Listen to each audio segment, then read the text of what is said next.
Hey, so we've just finished building Trent's new computer. So this is a Lian Mini PC11 dynamic black tower case, and they take an SFX power supply. So let's have a look at what's inside this one, and I'll tell you why we chose these parts for Trent. So for the processor, it's an AMD Ryzen 9 5900X, and that's a 12-core processor. You're generally going to want that if you're playing games instead of the Ryzen 9 5950X, because you won't see too much of a difference. And in this one, we've got a Deepcool liquid cooler. It's a 240mm. It's a Gamex ARGB. So the fans that come with it do suit the rest of the case. These are actually CF120 fans. The graphics card is a RTX 3080. Now this one's an Asus TUF overclocked edition. So most of the graphics cards we use, probably all of them actually, are overclocked from the factory. No exception from this. It's got a little switch on top for performance mode and quiet mode. That's the 3080 TUF.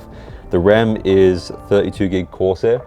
Perfect for gaming. You're probably going to use like 15 gig if you're playing games and streaming at the same time, but 32 is nice and safe just in case you want more than 16, but you don't need 64 because it's just not any better for gaming. The motherboard in this one is an MSI B550A Pro. We've got a Wi-Fi card plugged in there as well. So this is a nice clean computer if you want to get yourself a Lian PC, but you don't want to spend a crazy amount on like SL120 fans or Infinity fans. Then this is the kind of style I would recommend, because you're not going to blow up the budget and get crazy $500 fans. It still looks nice and clean though.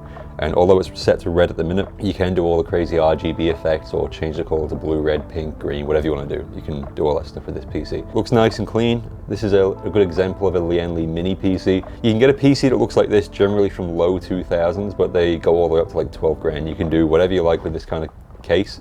You can kit it out with Z series, Kraken coolers, etc. So the price varies massively. But this kind of PC starts in the low 2000 range, depending on what processor and graphics card and fans and stuff you put in there. So have a chat now if you're not sure what to get.